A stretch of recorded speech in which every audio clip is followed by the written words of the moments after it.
அது ஒரு போதும் மாறாது, மாற்றமே இல்ல, அது மாறுவதில்ல. சத்தம் உன் சத்தம் உன் சித்தத்தை நினைப்பூட்ட மறப்பதே இல்ல, அது மறந்ததே இல்ல.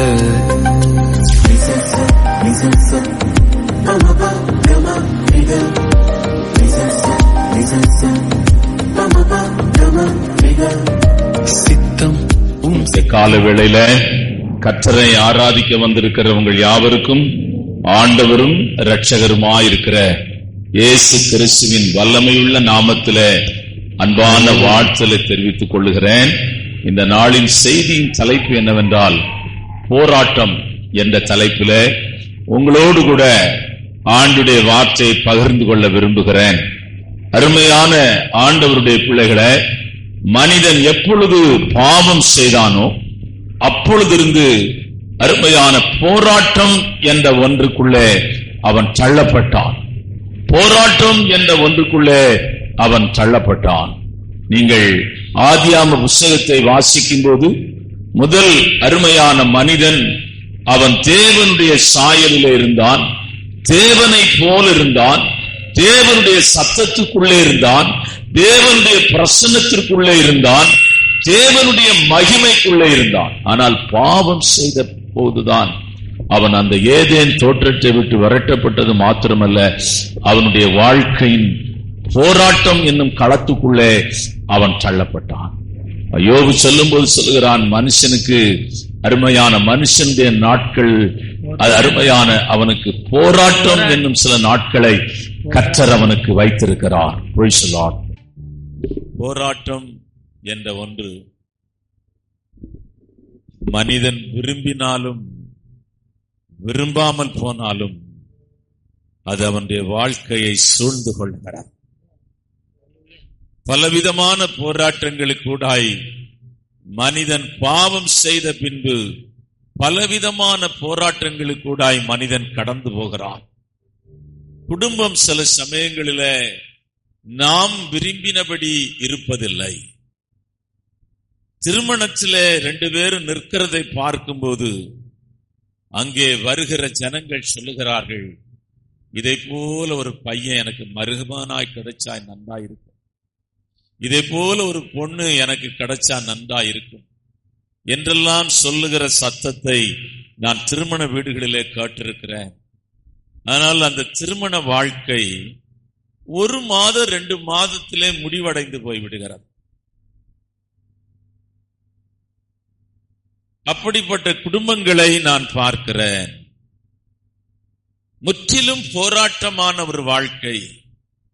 2 பிள்ளைகள், அந்த அம்மா பிள்ளைகளை எடுத்துக்கொண்டு வந்து வீட்டிலே விட்டு விடுவார். எங்களுடைய குடும்பத்திலே எங்க அக்கா வீட்டுக்காரர் பயங்கரமான குடிகாரர்.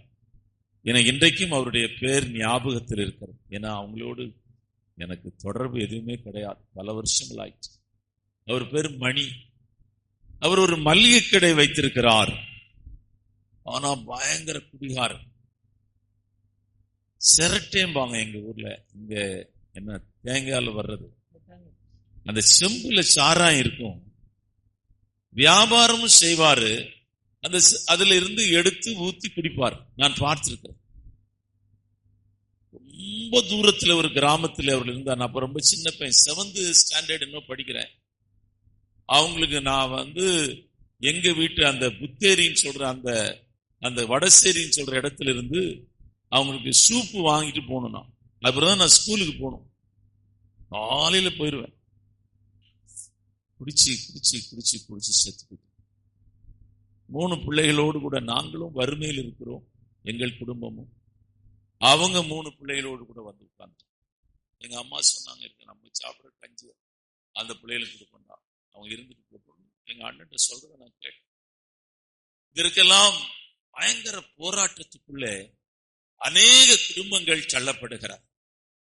அநேக குடும்பங்கள் அவர்கள் விரும்பினது போல அவருடைய வாழ்க்கை அமையவில்லை. இப்ப அமெரிக்காவிலிருந்து விலங்கு போட்டு கொண்டு வர்றவங்க, அவங்க போகும்போது எப்படி இருந்திருப்பாங்க, அங்க இருக்கும்போது எப்படி இருந்திருப்பாங்க. பரவாயில்ல, பணம் சம்பாதிச்சிடலாம், இங்க ஒரு வேலையை பார்த்துடலாம், இது செழிப்பான ஒரு தேசம், அப்படி ஒரு கற்பனையிலே தான் போயிருப்பார்கள். ஆனால் விலங்கு மாட்டி எல்லாரையும் கொண்டு விடுறான். பல லட்சம் இந்தியர்கள் அருமையான அவங்ககிட்ட பாஸ்போர்ட்டோ மற்ற எந்த காரியமும் இல்லை, அவங்க எல்லாரையும் வெளியே அனுப்புறாங்க. எல்லா நாடுகளிலும் அங்கிருந்து போனவர்களை பிடிச்சு அனுப்புகிறார்கள். யோசித்து பாருங்கள், இவங்க போகும்போது என்ன பை கொண்டு போனாங்களோ அதே பையில இந்தியாவில் வந்து இறங்குறாங்க.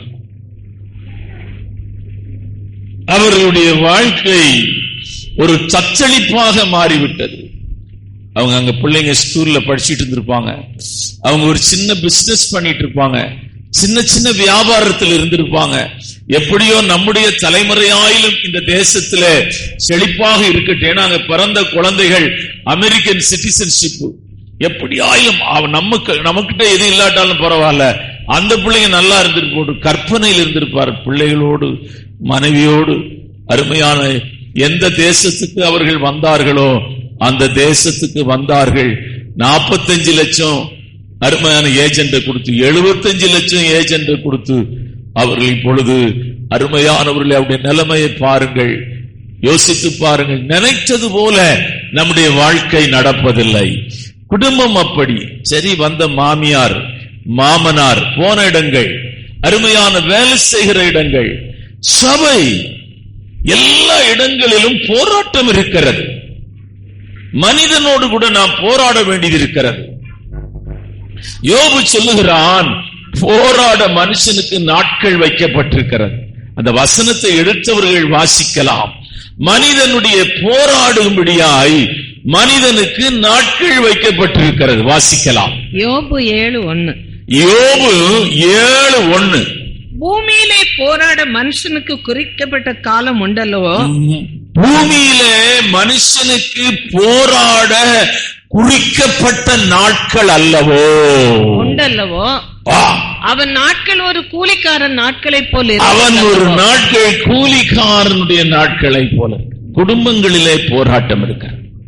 இரண்டாவது, வியாதிகளிலே ஜனங்கள் சிக்கிக் கொள்ளுகிறான். நல்லாதான் இருந்தாங்க, நேற்று வரை நல்லா இருந்தாங்க, வயிற்று வலி, சரி டாக்டரை போய் பார்க்கலான்னு சொல்லி வயிற்று வலிக்கு போனா அவர் ஒரு கட்டி இருக்குன்னு சொன்னார். கட்டி தானேன்னு சொல்லி பார்த்தா எல்லாரும் சொல்றாங்க, நீ ஒன்னும் கவலைப்படாத, சாதாரண கட்டி தான் அது சொல்றாங்க. ஸ்கேன் ரிப்போர்ட் வருது, கேன்சர் கட்டின்னு சொல்லி. எப்படி இருக்கும் யோசிப்பா. வியாதியிலே போராடுகிற ஜனங்களை நீங்கள் இந்த உலகத்திலே பார்க்கலாம். வியாதி, கடன் பிரச்சனைகளிலே சிக்கிக் கொள்கிறார். வாங்கின கடன் என்னவோ 10,000 ரூபாய் தான், ஆனா வட்டியோடு சேர்த்து இதுவரையிலும் கட்டின பணத்தை கணக்கு பார்த்தா 1 லட்சத்துக்கு மேல இருக்கு. இந்த வியாதிக்கு கூட சொத்தை வித்து செலவு பண்றவங்க இருக்காங்க. நீங்க பாண்டிச்சேரியில இருக்குது, உண்மையிலே பிளஸ்ட் பீப்புளுங்க. நீங்க இந்த ஆஸ்பத்திரினா அந்த ஆஸ்பத்திரி ஒரு பைசா செலவு கிடையாது. அது வேற. இங்க நம்ம சபையில உள்ள ஆட்கள்லாம் போன் பண்ணிடுவாங்க, சிஸ்டர் நாங்க அங்க இப்போ 92வது வார்டுல இருக்கு, கொஞ்சம் போன் பண்ணுங்க. சிஸ்டர் உடனே போன் பண்ணுவாங்க. இவங்க அட்டையை தூக்கி மேல தூக்கி வச்சிடறாங்க. போன உடனே டாக்டரை பார்த்துட்டு வெளியே வர்றாங்க. அது ஆண்டவர் உங்களுக்கு செய்த பெரிய பாக்கியம். இல்லைன்னா 70வது இப்படி இப்படி இப்படி இப்படி நவுண்டு 70வது வரும். 12:30 டாக்டர் எழுந்திருவார். வருவாரா? அந்த பிஏ சொல்றான், டீ குடிக்க போயிருக்காரு. எப்ப வருவாரு அது தெரியாது, ஆனா இருங்க வந்துருவாரு. நான் அதெல்லாம் பார்த்ததுனால உங்களுக்கு சொல்றேன். அந்த 3வது சீட்டு நம்பர் போனா டாக்டர் போயிட்டா இருக்கிறேன். அவன் அப்படி கோவப்படுறான், நான் சிதம்பரத்திலிருந்து வந்திருக்கிறேன். வாங்கவும் படாத, உட்கார்ந்துரு, நாளைக்கு நீ முதல் வந்துடலாங்கிறான். ராத்திரி எல்லாம் அங்க படுத்து கிடக்குறாங்க ரோட்ல. இப்ப பரவாயில்ல, 1 ரூபாய் வச்சிருக்கிறாங்க. ஜனங்க போராடுறாங்க. நீங்க எங்க ஊர் பக்கமெல்லாம் உங்களுக்கு உடம்பு சரியில்லைன்னு வச்சுக்கிடுங்க, உங்க சொத்தை பாதி வித்தே ஆகணும். ஆமா, எல்லாத்தையும் வித்து ஆகணும். சுத்தி சுத்தி மருத்துவர் இருக்கிறாங்க. நீங்க ஆஸ்பத்திரி போயிட்டா ஃபுல் பாடி செக்அப் 15,000 ரூபாய். ஃபுல் பாடி செக்அப் 15,000 ரூபாய் குறைஞ்சு நீங்க செக்அப் பண்ண முடியாது. அதுல போராடுற ஜனம், சரி ஏதோ பணம் செலவு பண்ணி சுகமானா பரவாயில்ல, கடைசி வரையிலும் வியாதியில மரிக்கும் வரையிலும் போராடுகிற ஜனங்கள், வறுமையிலே போராடுகிற ஜனங்கள். எங்க ஃபேமிலிஸ் எல்லாம் ரொம்ப வறுமையில் இருந்தவங்க, ரொம்ப வறுமை. அவங்க நல்ல சாப்பாடு சாப்பிட்டாங்கன்னா சொல்ல முடியாது. தீபாவளிக்கு எங்க வீட்டுல ஒரு முறை கறி எடுப்பாங்க. ஆட்டுக்கறி சாப்பிடணும்னா தீபாவளி என்னைக்கு வருதோ அன்னைக்கு, ஓணம் என்னைக்கு வருதோ அன்னைக்கு பாயசத்தோடு சாப்பாடு. அதுக்கு பிறகு அதெல்லாம் மறந்துடணும், அடுத்த ஓணத்துக்காக காத்திருக்கணும். ட்ரெஸ் எல்லாம் எனக்கு இன்னும் எனக்கு ஞாபகம் இருக்குது. ஒரு வெள்ளை சட்டையும் காக்கி சட்டையும், எஸ்எம்ஆர்னு ஒரு ஸ்கூல்ல நான் படிச்சேன். அந்த ஸ்கூல் யூனிஃபார்ம் எங்க அம்மா அடிக்கடி சொல்லுவாங்க, படா படிப்பெல்லாம் தூக்கி தூர போடுறா, நீ அடுத்த கலெக்டர் ஆக போறியா, வேலைக்கு போடா, உனக்கு என்ன வேலையை கொடுக்க போறான் படிச்ச உடனே. அப்ப சொல்லுவாங்க, நான் எப்படி நேவியில சேர்ந்துடணும்னு சொல்லி நான் பட்ட பிரயாசம். என்கிட்ட ஏகப்பட்ட சர்டிபிகேட் இருக்குது, ஃபுட்பாலு, பாஸ்கெட் பாலு எல்லாம் இருக்குது. நீ நேவிக்கு போயிடலாம். யோசிச்சு பாத்தீங்கன்னா அவ்வளவு வறுமை. இப்படி நிறைய பேரை நான் பார்க்கிறேன். ஐஸ் விக்கிற ஒரு ஆளை நான் பார்ப்பேன். எங்க ஸ்கூல் பக்கத்துல ஐஸ் விப்பார். அவர் பார்த்தா ரொம்ப பாவமா இருக்கும். சைக்கிள்ல வச்சிருப்பார் ஐஸ்.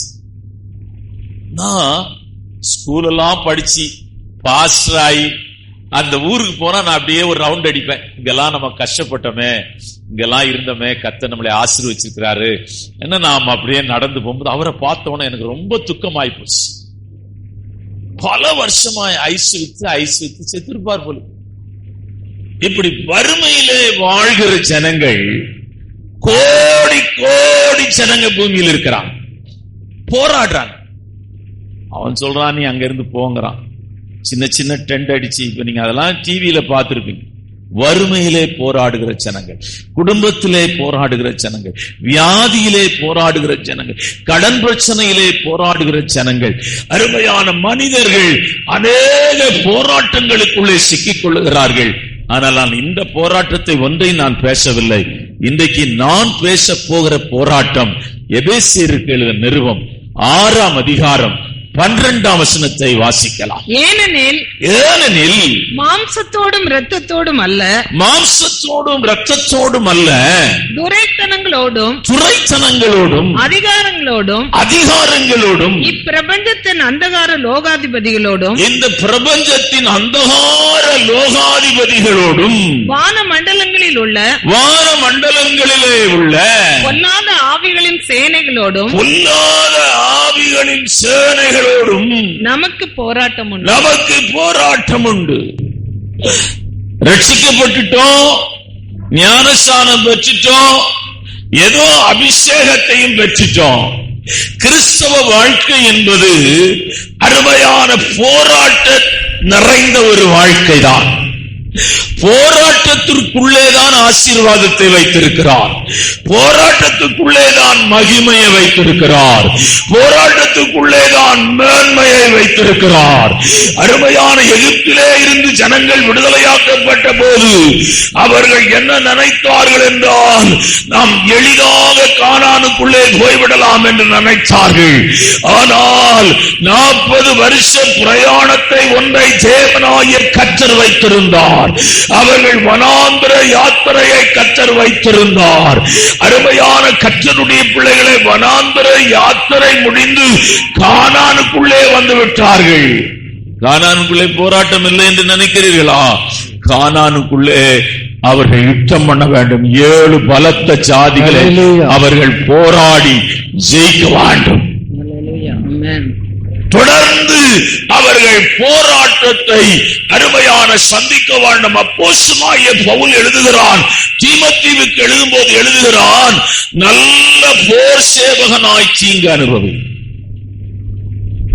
போராட்டம் என்னும் களம் வைக்கப்பட்டிருக்கிறது. நீ நினைக்கிறபடி, நீ யோசிக்கிறபடி, நீ சிந்திக்கிறபடி வாழ்க்கை இருக்காது.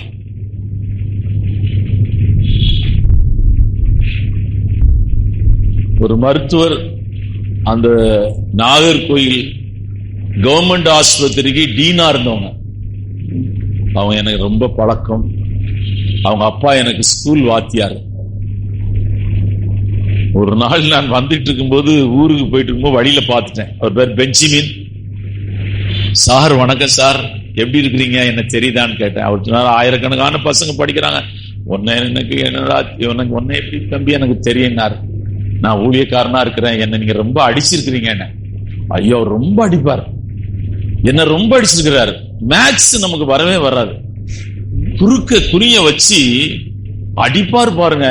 சில சமயம் மூச்சு கூட விடுறது கஷ்டப்பட்டுக்கிறேன். சார் என்ன அப்படி நீங்க அடிச்சிருக்கிறீங்க, கண்ணில் இருந்த அவர் கண்ணீர் சொட்டு சொட்டா வருது. அவருக்கு இப்போ ஒரு கை கால் விளங்கல. பாஸ் ஆயிட்ட, என்ன மன்னிக்கணும், என் வீட்டுக்கு நீ ஒரு ஜெபம் பண்ணு. அவங்க ஒரே பொண்ணு டாக்டரா இருக்கு. அந்த கல்யாணம் பண்ண பையனும் டாக்டர், ஆனா அவன் ரொம்ப பொல்லாத பையன். அவன் குடிச்சிட்டு ஸ்மோக் பண்ணி அந்த பொண்ணுக்கு மேல எல்லாம் சூடு வச்சிருக்கிறான்.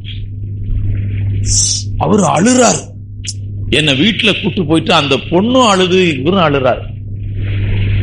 டைவர்ஸ் ஆகி இப்ப வேற மேரேஜ் ஆகி அவங்க பிள்ளைங்க எல்லாம் இருக்கிறாங்க. எதுக்கா சொல்றேன்னா, பிசாசு மனுஷனுக்குள்ள இருந்து கிரியை செய்யும். பொல்லாத ஆவிகளோடு கூட இது ஒரு மனுஷன் செய்ய மாட்டான். சில செயல் எல்லாம் மனுஷன் செய்யற செயலே அல்ல. எவனாவது அருமையான பிளைட்டை வச்சு அமெரிக்காவை அடிப்பானா? அவன் சாக போறான். உண்ட கட்டிட்டு ராஜீவ் காந்தியை கொண்டு போடுறத பாத்தீங்களா? எவனாவது அதை செய்வானா? மனுஷனுக்குள்ள பிசாசு இறங்கிட்டா அருமையான எதையும் செய்வோம். நீங்க நினைக்கிறீங்க ரட்சிக்கப்படாதவர்கள் தான் அருமையான பிசாசினாலே தாக்கப்படுவார்கள், அபிஷேகம் பெறாதவர்கள் தான் பிசாசினாலே தாக்கப்படுவார்கள், தேவனுடைய பிள்ளைகள் தான் தாக்கப்பட மாட்டார்கள் என்று நினைக்கிறோம். அதை தான் நானும் நினைக்கிறேன். ஆனால் வேதத்தின் வெளிச்சத்தை நீங்கள் பார்க்கும்போது அருமையான கர்த்தருடைய பிள்ளைகள் பிசாசினாலே தாக்கப்பட்டிருக்கிறார். வாசிக்கலாம் வசனத்தை. லூக்கா எழுதின சுவிசேஷம் 13ஆம் அதிகாரம் 11ஆம் வசனம். அப்பொழுது 18 வருஷமாய் பலவீனப்படுத்தும் ஆவியை கொண்ட பலவீனப்படுத்துகிற ஆவியை கொண்ட ஒரு ஸ்திரீ அங்கே இருந்தாள். எங்கே இருந்தாள்? கர்த்தரை ஆராதிக்க வந்து கொண்டிருக்கிறாள். பாட்டெல்லாம் பாடுற, நீங்க பாட்டெல்லாம் பாடுறத வச்சு, பிரசங்கம் எல்லாம் பண்றத வச்சு, ஜெபம் எல்லாம் பண்றத வச்சு இவருக்குள்ள தேவனுடைய ஆவி இருக்கிறது என்று நீங்க நினைக்காதீர்கள். ஏனென்றால் தெரிந்து கொள்ளப்பட்டவர்களும் வஞ்சிக்கப்படுகிற ஒரு காலம் இது. நிற்கிறவன் விழாதபடி எச்சரிக்கையா இருக்க கடவோ என்று எழுதப்பட்டிருக்கிறார். ஹல்லேலூயா. ஆகவே 18 வருஷமாய் இவளை சத்ருவாகிய பிசாசு பூனியாக வைத்திருந்தது. இயேசு அவளை விடுதலையாக்கின பகுதியை நீங்கள் வாசிக்கலாம். அது மாத்திரமா? மத்தேயு எழுதின சுவிசேஷம் 16ஆம் அதிகாரம் 23ஆம் வசனத்தை வாசிக்கலாம். அவரோ திரும்பி பேதுருவை பார்த்து எனக்கு பின்னாக போ சாத்தானே, நீ எனக்கு தேவ சித்தத்திற்கு எதிர்த்து நின்றான். ஆண்டவரே உமக்கு இது நடக்க கூடாது என்று சொன்னான். ஆண்டவர் அவனை பார்த்து சொன்னார், அப்பாலே போ சாத்தான். அப்ப பேதுருக்குள்ளே பேதுரு இப்பொழுது பேசின சத்தம் தேவனுடைய சத்தம் அல்ல. இப்பொழுது அவன் இருதயத்திலிருந்து எழும்புகிற சத்தம் பிசாசினுடைய சத்தம். அப்பாலே போ சாத்தான். சீசன் எல்லாவற்றையும் வலையை விட்டு வந்தவன், ஊரை விட்டு வந்தவன், அருமையான தேவனுடைய பிள்ளைகளை உறவுகளை விட்டு உதறி தள்ளி விட்டு வந்தவன். இப்பொழுது தேவ சித்தத்திற்கு அவன் எதிர்த்து நிற்கும் போது ஆண்டவர் பேதுருவே என்று சொல்லவில்லை, அப்பாலே போ சாத்தானே. அடுத்தபடியாக நீங்கள் வேத புத்தகத்தை வாசித்தால் ஆதியாகம புத்தகம் 4ஆம் அதிகாரம் 8ஆம் வசனத்தை வாசிக்கலாம். காயின் தன் சகோதரனாகிய ஆபேலோட பேசினான். அவர்கள் வயல்வெளியிலே இருக்கும் சமயத்தில் காயின் தன் சகோதரனாகிய ஆபேலுக்கு விரோதமாய் எழும்பி ஆபேலை கொலை செய்கிறான். அவனை கொலை செய்தான். இது எங்க நடந்து? இவங்க பிரச்சனை எங்க நடந்ததுன்னா சர்ச்சில் தான் நடந்துச்சு. சர்ச்சில் நடந்திருக்குதியா?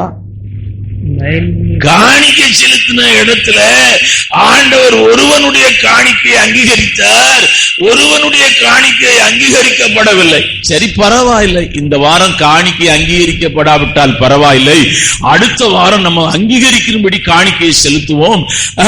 இந்த ஆபேலை காட்டிலும் அதிகமாய் செலுத்த வேண்டும் என்ற எண்ணம் தானே இவனுக்கு உண்டாயிருக்க வேண்டும். அந்த உணர்வு தானே இவனுக்குள்ளே மேலோங்கி இருக்க வேண்டும். அந்த நினைவு தானே அவனுக்குள்ளே இருக்க வேண்டும். அவன் அப்படி நினைக்கவில்லை. இவனுடைய காணிக்கையை கர்த்தர் அங்கீகரித்தால் அடுத்த வாரம் இவனை சர்ச்சைக்கு வரவிடக்கூடாது, இவனை கொலை செய்ய வேண்டும் என்ற உணர்வு அவனுக்குள்ளே உண்டானது. பிசாசு புகுந்துட்டான். அடுத்தபடி நீங்கள் வேதத்தை வாசித்தால் அருமையான யோவான் எழுதின சுவிசேஷம் 13ஆம் அதிகாரம் 27ஆம் வசனத்தை வாசிக்கலாம். அந்த துணிக்கையை அவன் வாங்கின பின்பு, அந்த துணிக்கையை அவன் வாங்கின பின்பு சாத்தான் அவனுக்குள் புகுந்தான். சாத்தான் புகுந்துட்டாயா? யூதாஸ் யாரு? இயேசுவுக்கு சீசன் ஐயா. ஆமென். இப்போ அவன் யாரு? இப்போ அவன் பிசாசு அவனை ஆளுகை செய்து. நீங்க நல்ல விசுவாசி தான். ஒருத்தர் சொல்றாரு, அவர் நல்ல விசுவாசியாச்சே பிரதர், ஐயோ அந்த சிஸ்டர் நல்ல சிஸ்டர் ஆயிட்ட. எல்லாம் நல்ல சிஸ்டர் தான், நல்ல பிரதர் தான். ஆனா இப்போ அவங்க நிலை வேற. இப்போ அவர்களுடைய உணர்வு வேற, இப்பொழுது அவருடைய எண்ணங்கள் வேற, இப்பொழுது அவருடைய சிந்தை வேற. அந்த பாஸ்டர் சில்வானஸ் ஒரு பாஸ்டர், அவர் தான் பாண்டிச்சேரியில முதல் பாஸ்டர். நிறைய பேருக்கு இந்த பாண்டிச்சேரி ஹிஸ்டரி தெரியாது. நான் ரொம்ப வருஷம் இங்க இருக்கிறதுனால அவங்க சொன்னாங்க, சிஸ்டர் சொன்னா 37 வருஷம் ஆயிட்டுனாங்க. நான் 35 தான் நினைச்சேன், 37 ஆயிட்டுனாங்க நம்ம இந்த ஊருக்கு வந்து. நான் சொன்னேன், அவர் ரொம்ப நல்ல இங்கிலீஷ்ல பிரசங்கம் பண்ணுவார். பாஸ்டர் சுந்தரம் சொல்லி மெட்ராஸ்ல இருக்கிற, அங்கதான் பிரதர் டிஜிஎஸ் குடும்பமா ஆராதனைக்கு போவாங்க. ஒருத்தர் சொல்றாரு, ஐயோ ஒவ்வொருத்தரையும் குறை சொல்றவரு அவரு, ஆனா அந்த குடும்பம் கம்ப்ளீட்டா இல்ல. 2 பிள்ளைங்க பிரான்ஸ்ல போய் செட்டில் ஆயிட்டாங்க. அந்த அம்மா வயதான காலத்துல பார்த்தா அந்த அம்மா எல்லாம் இறந்து போயிட்டாங்க. அந்த சபையே இல்லை. எதுக்காக நான் சொல்லுகிறேன் என்றால், தேவனுடைய பிள்ளைகளே, நீங்கள் எச்சரிக்கையா இருக்கும்படி நான் பிரசங்கிக்கிறேன். போராட்டத்தில் முதல் நீங்கள் அறிந்து கொள்ள வேண்டிய காரியம், இது பிசாசினாலே உண்டாயிருக்கிறது. ஆமென். ஹல்லேலூயா. நீங்கள் போராட வேண்டிய இடம் அருமையான ஆகாயத்திலே இருக்கிற பொல்லாத ஆவிகளோடு கூட தான் நீங்கள் போராட வேண்டும்.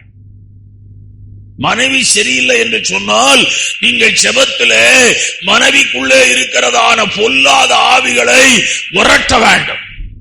புருஷன் சரியில்லைன்னு சொன்னா நீங்க கர்த்தருடைய ஆலயத்திலே வந்து புருஷனுக்காக ஜெபிக்க வேண்டும். வேற காரியங்களை நீங்கள் செய்யாது. சத்துரு என்ன பண்ணுவான்னா, சண்டை பண்ணணும், முற்றாத ஒரு கை பாத்திரம், இதெல்லாம் பிசாசு அருமையான உன்னை தூண்டுகிற விதம். நீ இயேசுவை போல ஜீவிக்கும்படி அழைக்கப்பட்டிருக்கிறாய். இயேசுவை போல வாழும்படி அழைக்கப்பட்டிருக்கிறாய். இயேசுவை போல ஜீவிக்கும்படி அழைக்கப்பட்டிருக்கிறாய். அதை நீ மறந்து விடாதே. அதை உன் நினைவிலே வைத்துக்கொள்.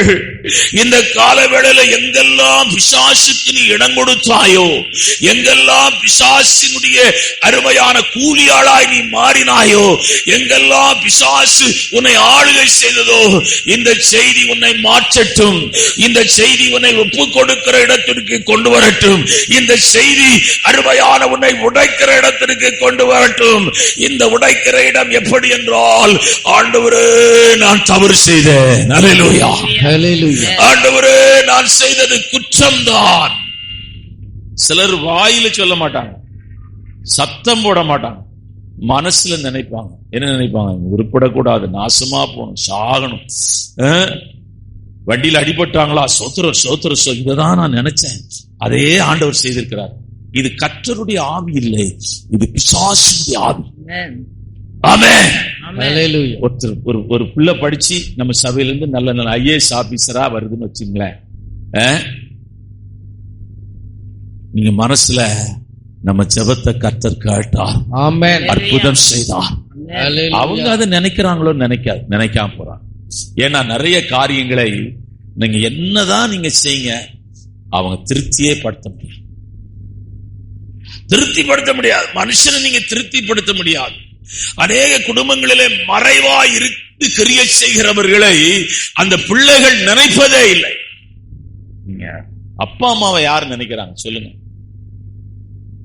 அப்பா அம்மா யாருமே நினைக்க மாட்டாங்க. எப்ப நினைப்பாங்க தெரியுங்களா? 50 வயசு கிராஸ் ஆகி 60 வயசுக்கிட்ட ஆகும்போதுதான் அப்பா அம்மாவை நினைப்பாங்க. அதுவரை நினைக்க மாட்டாங்க. அவங்க படாத பாடுபட்டு இந்த பிள்ளைகளை படிக்க வைக்கிறாங்க. நம்ம சபையில சிலர் எனக்கு தெரியும் 5 பைசா வட்டி, அருமையான 7 பைசா வட்டி, 3 பைசா வட்டிக்கெல்லாம் வாங்கி பீஸ் கட்டி இருக்கிறாங்க. நீங்க அவங்க கல்யாணம் ஆகி நல்லா இருக்கும்போது, எம்மா நான் உனக்கு 5 பைசா வட்டி கொடுத்தேன், 3 பைசா வட்டி கொடுத்தேன், போ பெரிய 3 பைசா வட்டி கொடுத்தேன், 5 பைசா வட்டி. உன்னை யாரு என்ன படிக்க வைக்க உன்னை சொன்ன நான் கேட்பேன். என் அம்மா இப்படி சொல்ற, அதனாலதான் நான் கஷ்டப்படுறேன். ஹவுஸ் ஒய்ஃபா இருந்திருப்பேன்ல, அங்க எங்கேயும் போய் வேலை செய்து கஷ்டப்படுறேன். ஒன்னாலதான் அப்படி சண்டை நடக்குதாங்க. தேவனுடைய பிள்ளைய இந்த கால வேளையில சத்துருவாய பிசாசு குடும்பங்களில் கிரியை செய்கிறான். தேவனுடைய பிள்ளைகளுக்குள்ளே கிரியை செய்கிறான். சபைக்குள்ளே இறங்கி அவன் கிரியை செய்கிறான். இங்கே நீங்கள் பார்க்கிறீர்கள், அருமையான யூதாஸ் அருமையான அவரை காட்டி கொடுக்கிறான்.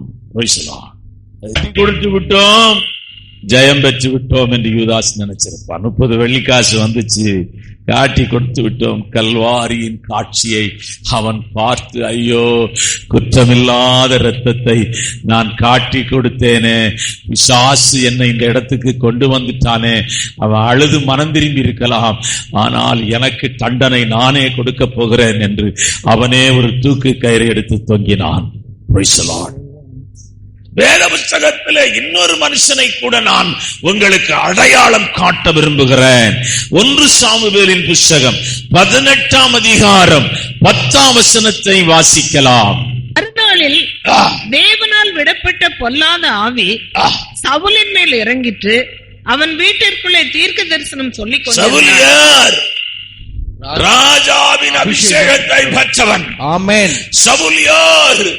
கர்த்தர் அவனை இஸ்ரவேலின் சமஸ்த அருமையான ராஜ்யத்திற்கு கர்த்தர் அவனை அபிஷேகம் பண்ணி வைத்தார். இப்பொழுது என்ன நடந்தது என்றால், அவனை கர்த்தருடைய ஆவியானவர் அவனை விட்டு விலகினார். பொல்லாத ஆவி அவனுக்குள்ளே இறங்கினது. பொல்லாத ஆவி இறங்கினது. நான் ஒரு காரியத்தை உங்களுக்கு தெளிவாய் சொல்லுகிறேன். அந்த ரட்சிப்பின் அருமையான வெளிச்சம் உங்களிலே அணைந்து போகிறது உங்களுக்கு தெரியாது. உங்கள் மேலே கர்த்தர் வைத்த கிருபை குறைந்து போறது உங்களுக்கு தெரியாது. அருமையான உங்கள் மேலே வைத்திருக்கிற அபிஷேகம் உங்களிடத்திலே அப்படியே குறைந்து போக உங்களுக்கு தெரியாது. ஆனா பிசாசு இறங்குறது உங்களுக்கு தெரியும். அது உங்கள் மேல் இறங்கி கிரியை செய்யும் போது, ஒரு பின்மாற்றத்திலே போகிற மனிதனை பிசாசு ஆட்கொண்டால் அவனை எந்த ஊழியக்காரனாலும் விடுதலையாக்க முடியாது. பில்லிகிராமே வந்து ஜெபம் பண்ணாலும் அவனை மறுபடியும் விடுதலையாக்கினா ஆக்க வேண்டும் என்றால் தேவன் ஒருவராலே மாத்திரம்தான். ஹல்லேலூயா. ஹல்லேலூயா. தேவன் ஒருவராலே மாத்திரம்தான் முடியும். இந்த ரட்சிப்பை விட்டு, இந்த அபிஷேகத்தை விட்டு, இந்த கிருபையை விட்டு, இந்த அழைப்பை விட்டு, இந்த சபையை விட்டு, இந்த ஊழியக்காரனை விட்டு உன்னை கொண்டு போனது சத்ருவாகிய பிசாசு. ஆமென்.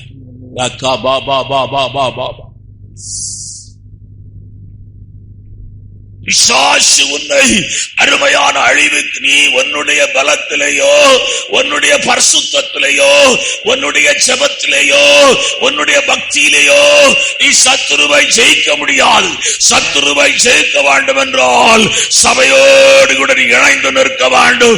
ஏனென்றால் சபையின் மேலே ஒரு மகிமையான வாக்குத்தத்தத்தை தேவனாகிய கர்த்தர் வைத்திருக்கிறார். அது என்ன வாக்குத்தத்தம் என்னவென்றால், பாதாளத்தின் வாசல் உன்னை மேற்கொள்ளாது.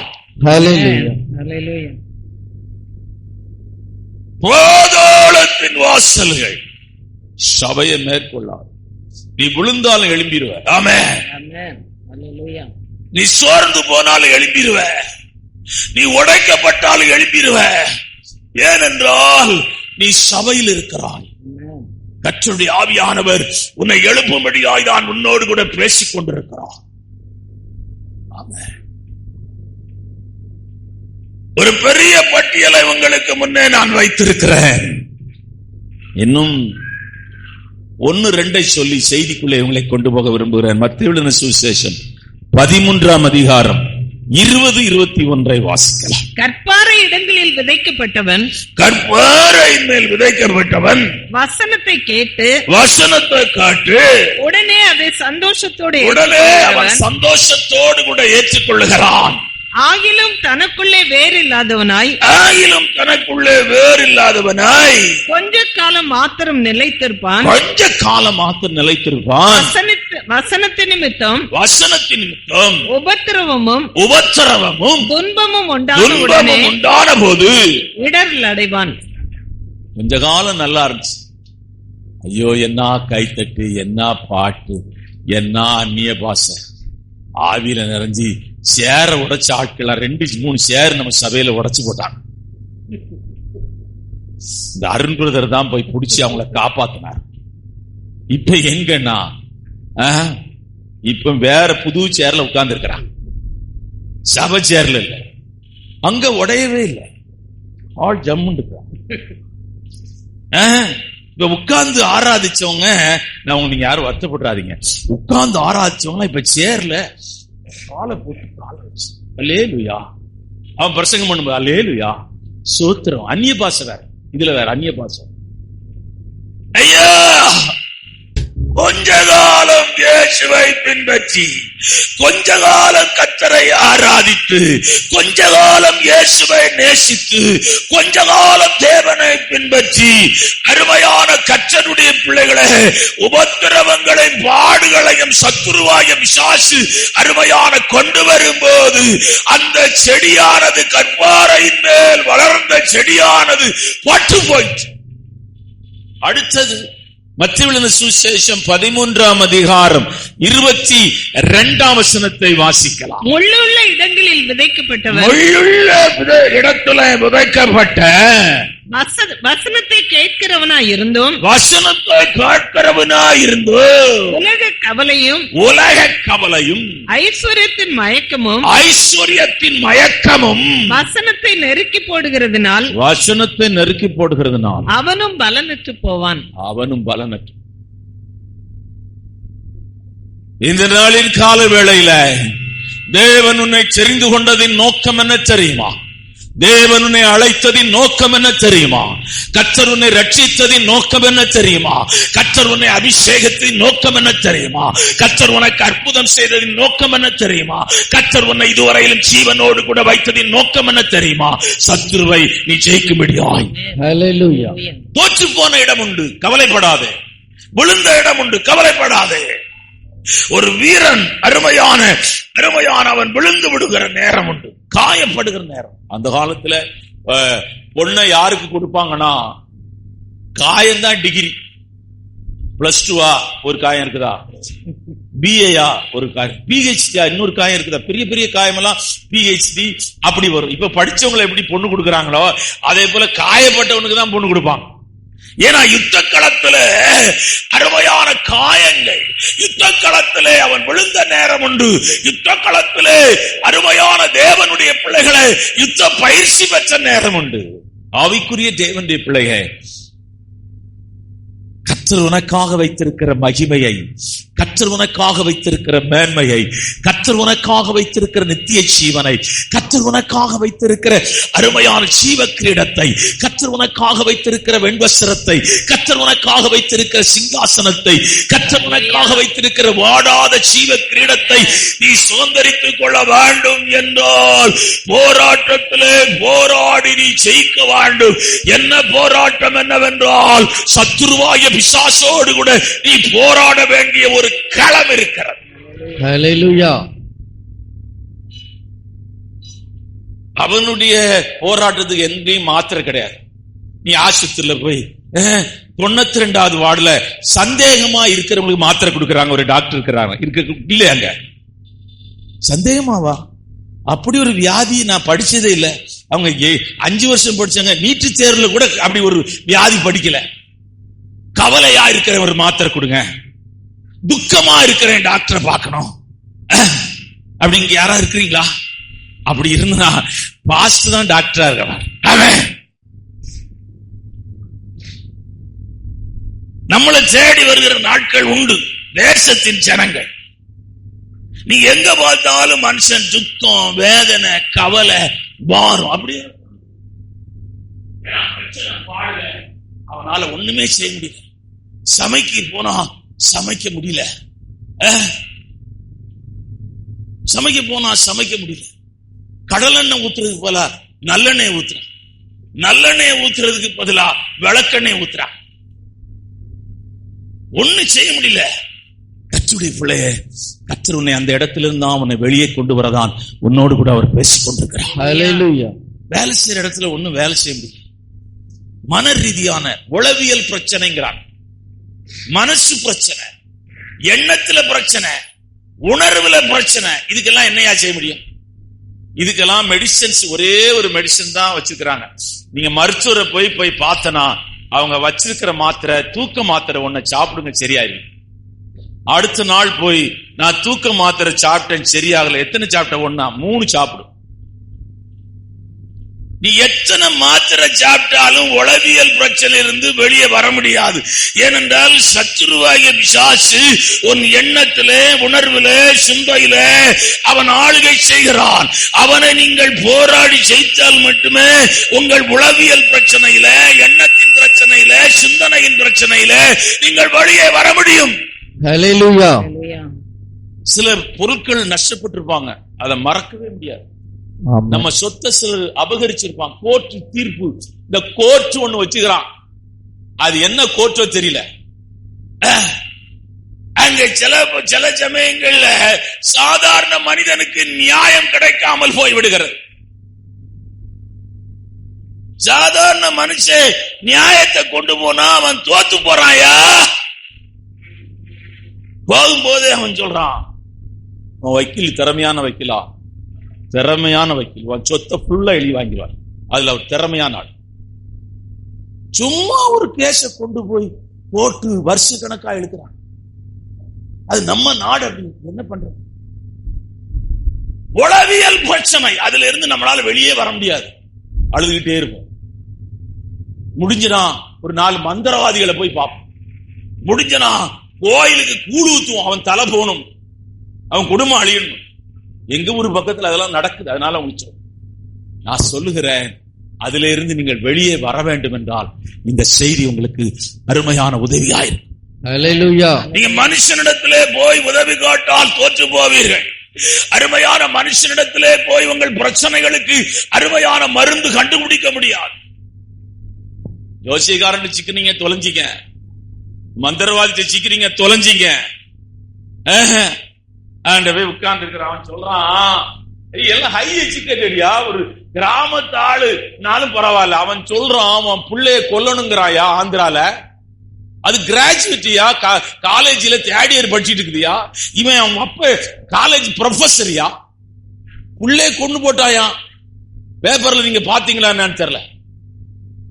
இவ்வளவு அருமையான அறிவு பெருத்த காலத்திலே நீங்கள் இருக்கிறீர்கள். நரபலி செலுத்துகிறார்கள். இப்பொழுதும் வயிற்றுல இருக்கிற பிள்ளைய அவன் சொல்றான், இந்த குழந்தை பிறந்தா அவன் குடும்பத்துக்கு நல்ல வராதுன்னு. அதிகமான சிசுக்கொலை, பெண்கள் சிசுக்கொலை நடந்த மாவட்டம் மதுரை மாவட்டம். குழந்தை பிறந்த உடனே நெல்ல 2 வாய்க்குள்ள போட்டு தண்ணிய ஊத்தினா செத்து.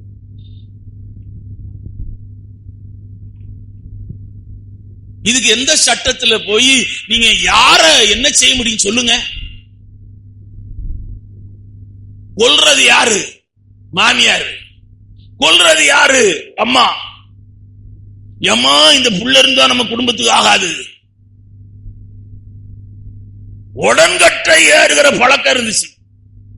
இந்த ராமாபாய் திருநெல்வேலி மாவட்டத்துல அவங்க காலேஜ் வச்சிருக்கிறாங்க.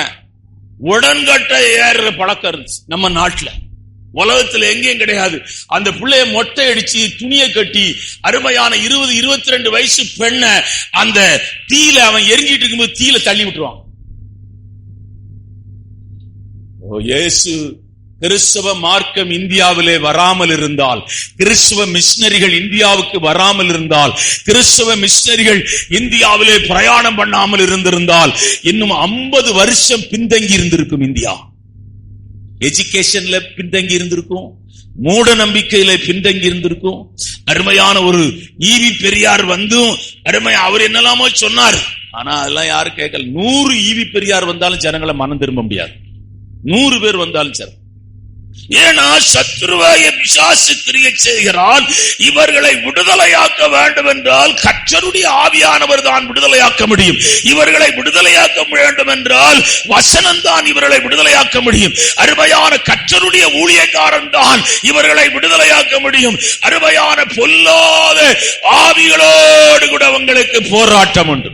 நான் தொடர்ந்து செய்திக்குள்ளே போகிறேன். இந்த போராட்டத்தில் அருமையான நீங்கள் எப்படி ஜெயிக்க முடியும், எப்படி போராட வேண்டும், எப்படி நீங்கள் போராடினால் ஜெயம் பெற முடியும், அதை தான் உங்களோடு கூட பேசுவேன். எனக்கு சின்ன பையனா இருக்கும்போது எனக்கு ஞாபகம் இருக்கு, ஒரு பொண்ணுக்கு பேய் பிடிச்சிட்டு பழைய செருப்பு எடுக்கிறான். அவங்க வீட்டுல 2-3 செருப்பு. நான் தொடப்பத்தை எடுத்து கொண்டு கொடுத்தேன், உண்மையை கொடுத்தேன். அவங்க தொடப்பத்தை தேடுறாங்க, தொடப்பத்தை காணோம். ஐயோ அந்த புள்ள பாவமே பாவம். அந்த புள்ளைய போட்டு அடி அடின்னு அடிச்சிட்டேன். தொடப்பத்தை செருப்புல அடி அடின்னு அடிச்சிட்டேன். எதுக்கா சொல்ல வர்றேன்னு கேட்டீங்கன்னா, பொல்லாத ஆவி அது கொஞ்ச நேரத்தில் அடி தாங்க முடியாம பேரெல்லாம் ஒண்ணும் போகாது. தொடப்பத்துக்கும் செருப்புக்கும் போனா நம்ம வீட்லயே ஒரு 4 டஜன் செருப்பு வாங்கி வச்சிருக்கலாம், 4 டஜன் தொடப்பத்தை வாங்கி வச்சிருக்கோம். கோவப்படும் போது இப்படி அடிச்சுக்கணும். கோவம் போ அது போயிடும். பயப்படும் போது பிசாசு இயேசு நாமத்தில் பயம் பிசாசை போ, தொடப்பத்தை வச்சு அடிச்சா போயிடும். அதெல்லாம் தொடப்பத்துக்கும் பேய் போகாது. பொறாம, எரிச்சல், கசப்பு, விரோதம், அருமையான இதுக்கெல்லாம் பேய் போகாதுயா. பொல்லாத ஆவிகளோடு கூட உங்களுக்கு போராட்டம் உண்டு. அவைகளை நீங்கள் போராடி ஜெயிக்க வேண்டும் என்றால் வேதம் என்ன சொல்லுகிறது? எபேசியருக்கு எழுதின நிருபம் 6ஆம் அதிகாரம் 16ஆம் வசனத்தை வாசிக்கலாம். பொல்லாங்கன் எய்கிற அக்கினி ஆசரங்களை எல்லாம் அவித்து போடத்தக்கதாய் எல்லாவற்றுக்கும் மேலாக எபேசியருக்கு அப்போஸ்தலனாகிய பவுல் எழுதும்போது பிசாசை ஜெயிக்க ஏராளமான ஆயுதங்களை, ஏன்னா அவன் பொல்லாங்கன் ஏகிற அக்கினி ஆசரங்களை நீங்கள் அவித்து போடணும். என்னென்ன அக்கினிய? நம்முடைய என்ன பலவீனம் இருக்குதோ அந்த பலவீனத்தை அவன் உபயோகப்படுத்துவான். கோபம் இருக்குதா, அந்த கோபத்தை எழுப்பி விடுவான். பயம் இருக்குதா, அந்த பயத்தை எழுப்பி விடுவான். இப்ப என்ன? இப்ப பயம், கோபம், எரிச்சல், அருமையான சண்டை, இதெல்லாம் உண்டு பண்ணுகிறது சத்ருவாய பிசாசு. அக்கினி ஆசிரங்களை எய்து கொண்டே இருக்கிறான். அக்கினி ஆசிரங்களை எய்து கொண்டே இருக்கிறான். தேவனுடைய பிள்ளைகளே, அதுல விசுவாசிகள் சிக்கி விடுகிறார்கள், ஊழியக்காரன் சிக்கி விடுகிறான், வளர்ந்த விசுவாசிகள் சிக்கி விடுகிறார்கள். அருமையான இவைகளை நீங்கள் ஜெயிக்க வேண்டும். இந்த போராட்டத்தை நீங்கள் ஜெயிக்காமல் போனால், அருமையான நீங்கள் எத்தனை வருஷம் ஆண்டவரை 40 வருஷம் அநாந்தரத்திலே நடந்தும் கூட கானானுக்குள்ளே போக முடியாதது போல, அருமையான இந்த போராட்டத்திலே நீங்கள் ஜெயம் பெறாவிட்டால் அருமையான மகிமையான தேசத்திலே வாசம் பண்ணுகிறவள் யார் என்றால் ஜெயம் பெறுகிறவன் எல்லாவற்றையும் சுதந்தரித்துக் கொள்வான். ஒவ்வொரு போராட்டத்திலும் நீங்கள் ஜெயம் பெறலாம். ஒவ்வொரு போராட்டத்திலும் எல்லாம் சாகிறது வரையிலும் ஒரு விசுவாசிக்கு போராட்டம். 100 வயசான கழவனுக்கும் போராட்டம், 99 வயசான கழவனுக்கும் போராட்டம் இருக்கும். மாம்சத்தில் இருக்கும், ஆவியில் இருக்கும், ஆத்மாவில் இருக்கு. நார்மலா இருக்கும்போது நீங்க அழகா இருக்கிறீங்க. அதான் சாது செல்லப்பாட்ட சொன்னாங்களா, பிசாசு எனக்கு பார்க்கணும்னு ஒருத்தர் சொன்னாராம். சாது செல்லப்பா சொன்னாரா, அதை நான் ஈஸியா காமிச்சிருவேனே உங்களுக்கு. ஒண்ணும் இல்ல, உங்க வீட்டு அம்மா சண்டை போடும்போது முடியெல்லாம் விரிச்சு போட்டு கண்ணாடியில போய் பாரு, தலையெல்லாம் விரிச்சு அது கோவப்படுற கண்ணெல்லாம் பாரு, பிசாசு இருக்குதா இல்லையான்னு உன்னால பார்க்க முடியும். ஐயோ, அந்த அம்மாவை அப்படி பார்த்தா கோவம் வரும்போது, மற்றபடி அந்த அம்மா பூனை மாதிரி பேசுது, மெதுவா பேசுது. வேற நான் ஒரு விசுவாசி வீட்டுக்கு போறேன், இன்னும் மறக்கல, பாத்திரம் வந்து என் காலில் வந்து விழுது, குக்கர் மூடி, அங்க பார்த்தா பயங்கர சண்டை. 2 பேரும் விசுவாசி. அங்க போனா டிவிய உடைக்கிற சத்தம் வேற கேட்க. நான் உள்ள போயிட்டு கதவு தட்டுறேன், சத்தம் எப்படி, யாரு கதவு தட்டுற? நான் பாஸ்ட் வந்திருக்கிறேன் சிஸ்டர். வாங்க வாங்க வாங்க பாஸ், வாங்க பாஸ், எப்போ நீங்க? நான் சொன்னேன், ஒரே சத்தமா கேட்க. சும்மா அந்த ஆள் கூட விளையாடிட்டு கிடந்தேன். இவன் கிழமை, இவனுக்கு விளையாடுறதுக்கு நேரமே இல்லை, இப்ப நாங்க விளையாடிட்டு கிடக்குறோம், பாத்திரம் எல்லாம் பாருங்க, டிவியில விளையாடுறான், உடச்சு போட்டு. அப்படியே மாறிட்டாங்க. நீங்க என்ன நினைச்சா? உண்மையா நான் உங்களை சிரிக்க வைக்க சொல்லல, உண்மையா நடந்து. இன்னைக்கு வரையில் அவங்க சபை விசுவாசியா தான் இருக்கிறாங்க. அவங்க என்னடா பாஸ் நம்ம பேரை சொல்லிட போறாங்க. எல்லாம் தேவனுடைய பிள்ளைகளை சத்துருவாய பிசாசு கிரியை செய்கிறான். பிசாசு கிரியை செய்கிறான். இவனை போராட எபேசியருக்கு எழுதி சொல்றாரு, எல்லாவற்றுக்கும் மேலாக விசுவாசம் என்னும் கேடகத்தை நீங்கள் பிடித்துக் கொள்ளுங்கள். அந்த விசுவாசம் என்னும் கேடகத்திலே நீங்கள் பிடித்துக் கொண்டால் அருமையான பொல்லாங்கன் எய்கிற ஆயுதம் எல்லாம் அந்த கேடகத்தின் மேல் மோதிக்கிளே வந்து. ஆமென், ஆமென், ஹல்லேலூயா.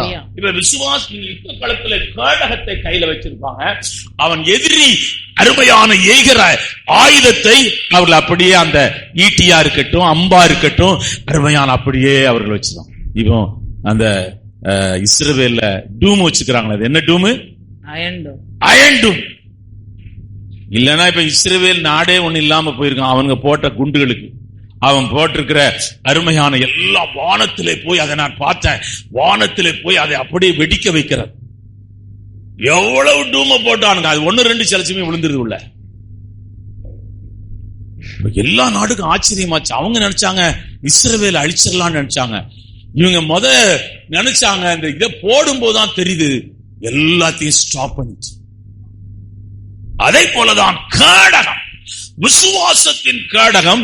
ஆவிக்குரிய வாழ்க்கையில உண்டாகிற யுத்தங்களில நீங்கள் விசுவாசம் என்னும் கேடகத்தை பிடித்துக் கொண்டால் சத்துரு எய்கிற எல்லா ஆயுதங்களையும் நீங்கள் செயலிழக்க பண்ணலாம். சத்துரு எய்கிற எல்லா ஆயுதங்களையும் நீங்கள் மேற்கொள்ளலாம். சத்துரு எய்கிற ஆயுதங்கள் ஒன்றும் உங்களை மேற்கொள்ளாது. அவைகளோடு கூட நீங்கள் போராடி ஜெயிக்க முடியும். ஆமென், ஹல்லேலூயா. முதலாவது அருமையான கர்த்தருடைய பிள்ளைகளை, இந்த விசுவாசத்தை பற்றி, God's kind of faith, தேவனிடத்திலிருந்து பெற்ற விசுவாசம், தேவன் மேல் வைக்கிற விசுவாசம். உங்களுக்கு புரியும் நினைக்கிறேன். அருமையான தேவன் மேலே வைக்கிற விசுவாசம், அதுதான் தேவனுடைய விசுவாசம், அதுதான் விசுவாசத்தின் கேடகம். விசுவாசத்தின் கேடகம் தேவன் மேலே. இப்ப நீங்க எல்லாரும் இங்க வந்திருக்கிறீங்க, எதுக்கு வந்திருக்கிறீங்க?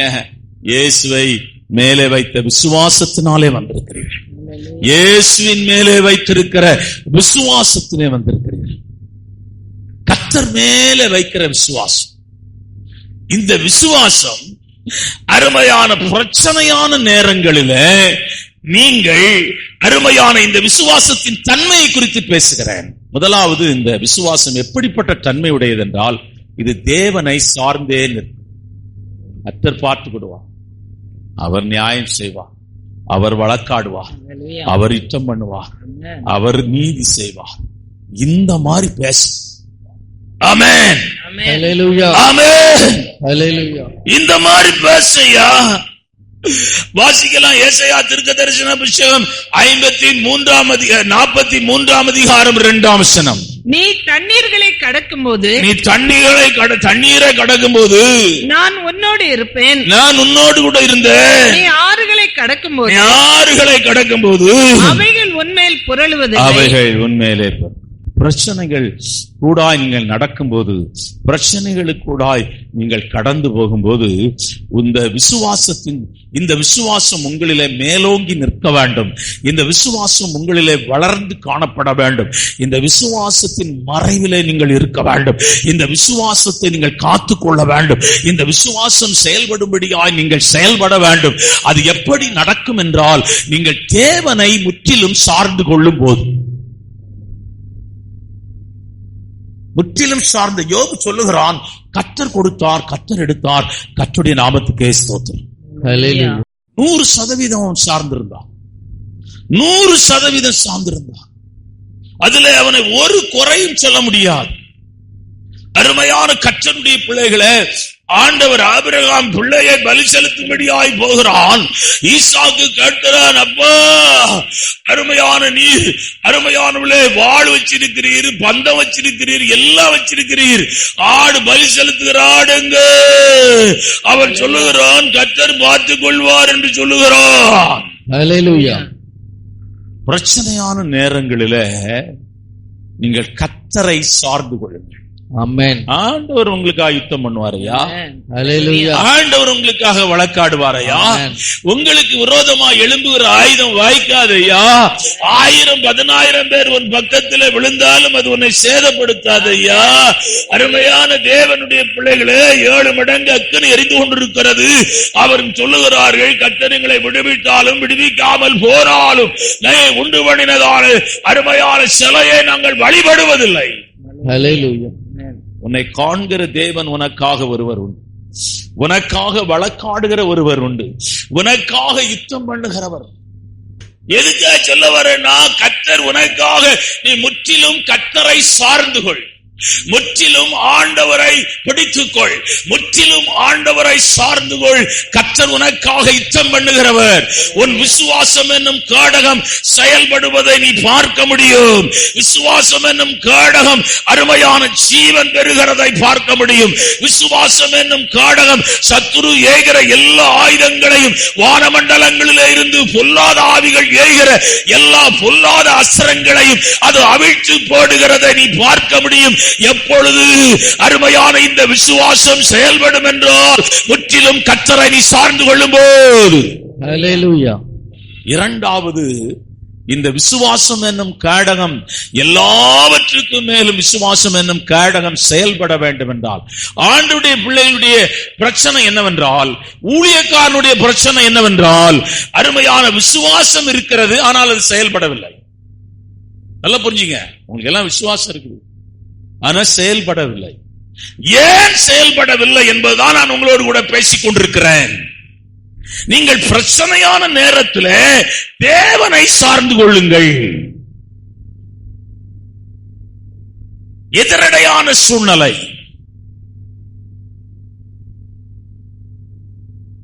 இரண்டாவது,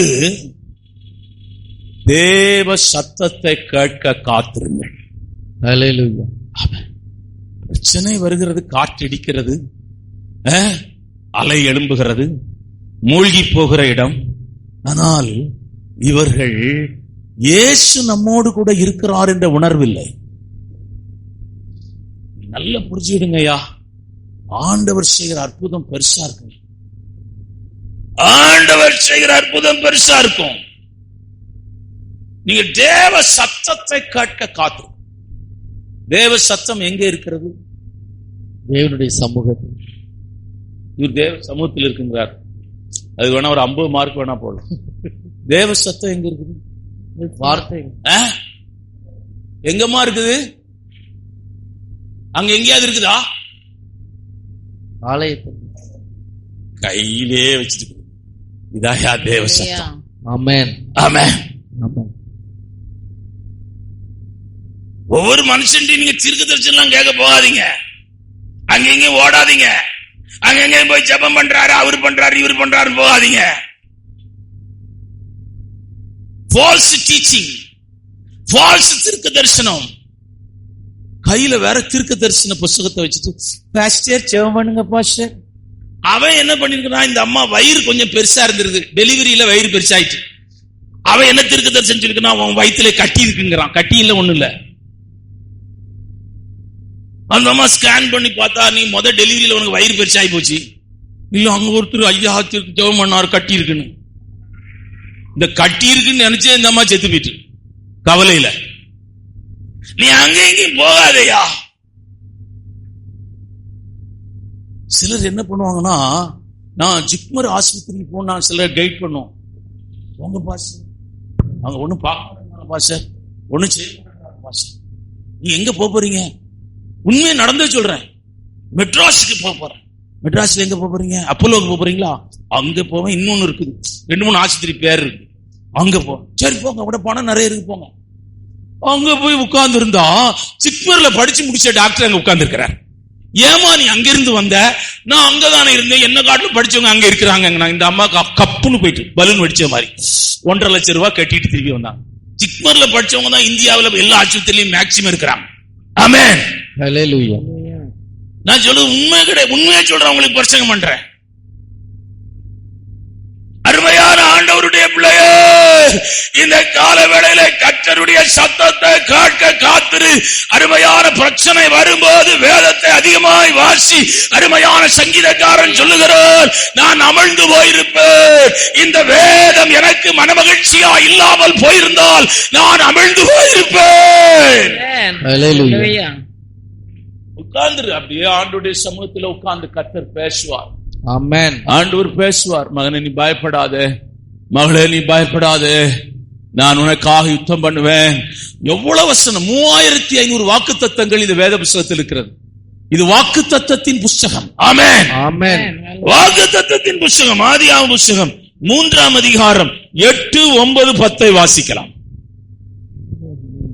ஆதாம் ஏவாள் அருமையான பாவம் செய்வதற்கு முன்பதாக கர்த்தருடைய சத்தத்தை கேட்டார்கள், கர்த்தருடைய பிரசன்னத்தை உணர்ந்தார்கள், கர்த்தருடைய மகிமை பார்த்தார்கள். வாசிக்கலாம். பகலின் குளிர்ச்சியான வேளையிலே தோட்டத்தில் உலாவுகிற தேவனாகிய கர்த்தருடைய சத்தத்தை அவர்கள் கேட்டார்கள். அப்பொழுது ஆதாமும் அவன் மனைவியும் தேவனாகிய கர்த்தருடைய சந்நிதிக்கு விலகி தோட்டத்தின் விருட்சங்களுக்குள்ளே ஒளித்துக் கொண்டார்கள். அப்பொழுது தேவன் இப்ப என்ன பண்ணிட்டாங்க? பாவத்துல இருக்கும்போது கர்த்தருடைய சத்தத்தை கேட்க முடியாது. ஆமென். ஹல்லேலூயா. பாவத்திலே நிலை கொண்டிருக்கிற மனுஷன் தேவனுடைய சத்தத்தை கேட்க முடியாது. தேவனுடைய சத்தத்தை அவன் கேட்டாலும் அவன் இருதயம் கடினமா இருக்கும்போது, கர்த்தர் அவனோடு கூட பேசும்போது அவன் இருதயத்தை அருமையான லெகுவாக்காமல் படி அதை அவன் அவன் சொல்றான். ஒருத்தர் சொல்றாரு, என்னை எப்பவும் குத்தி குத்தி பேசுறீங்கிறான், 2 வருஷமா குத்துறாங்கிறான். ஐயோ, இதுதான் ஆண்டவருடைய வார்த்தை. உன்னை குத்தாம இருந்தனா அது தேவனுடைய வார்த்தையே இல்லை. ஆமென். அது குத்துனாதான். நான் அப்பதான் நினைச்சேன், அப்ப குத்தி இருக்குது, அப்ப நம்ம பிரசங்கம் சரியாதான் பண்ணிருக்கிறோம். நம்ம குத்தாத ஒரு பிரசங்கம் பண்ணிருந்தனா நம்ம ஊழியக்காரன் இல்ல, நம்ம குத்தி குத்தி பேசியிருக்கிறோம். அப்ப எனக்கு உள்ள சந்தோஷம் என்னன்னா, கர்த்தர் நம்மோடு கூட இருந்து பேசி இருக்கிறார். ஆமென். பாசமா சிரிக்கிறாங்க. யார குத்துவாருன்னு தெரியாது. ஆமென். ஹல்லேலூயா.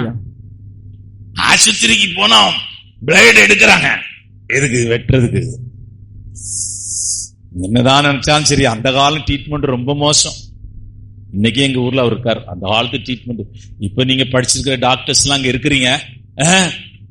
இனி ஒரு 10 வருஷம் கழிச்சு நீங்க படிச்சிருக்கிற படிப்பு வேற, மருத்துவத்துறையே வேற மாதிரி இருக்கும்.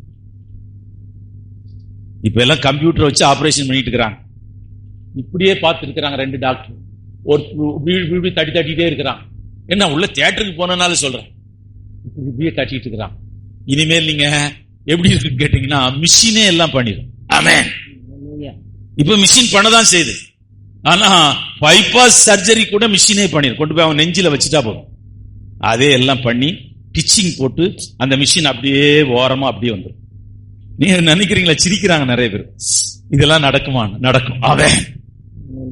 எல்லாம் நடக்கும் ஐயா, எல்லாம் நடக்கும். விஞ்ஞானம் வளர்ந்து கொண்டே இருக்கிற காலம், அறிவு பெருத்துக் கொண்டே இருக்கிற காலம், அருமையான சயின்ஸ் எல்லாம் முன்னேறி கொண்டிருக்கிற காலம்.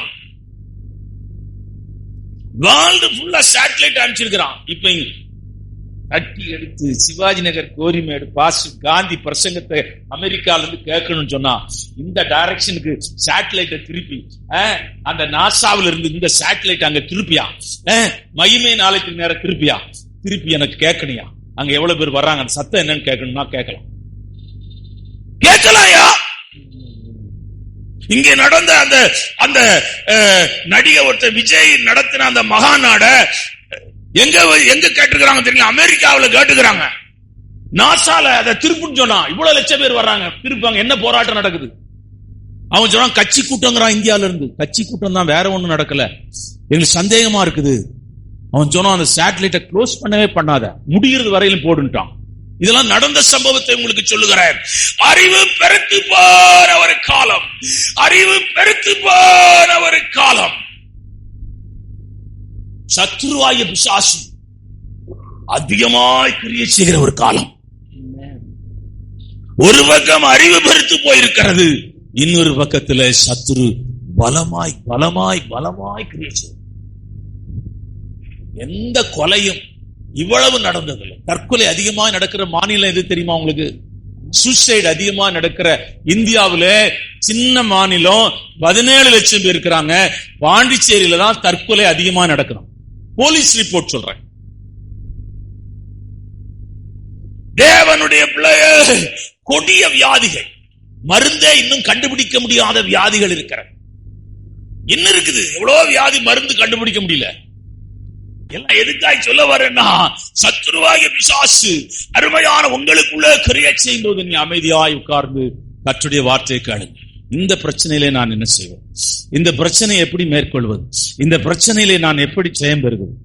நீங்க முடிஞ்ச அளவு எந்த பிரச்சனையா இருந்தாலும் அமைதியா இருந்தது, சண்டை போடாது, பேசாது, ஜெயிச்சிரு.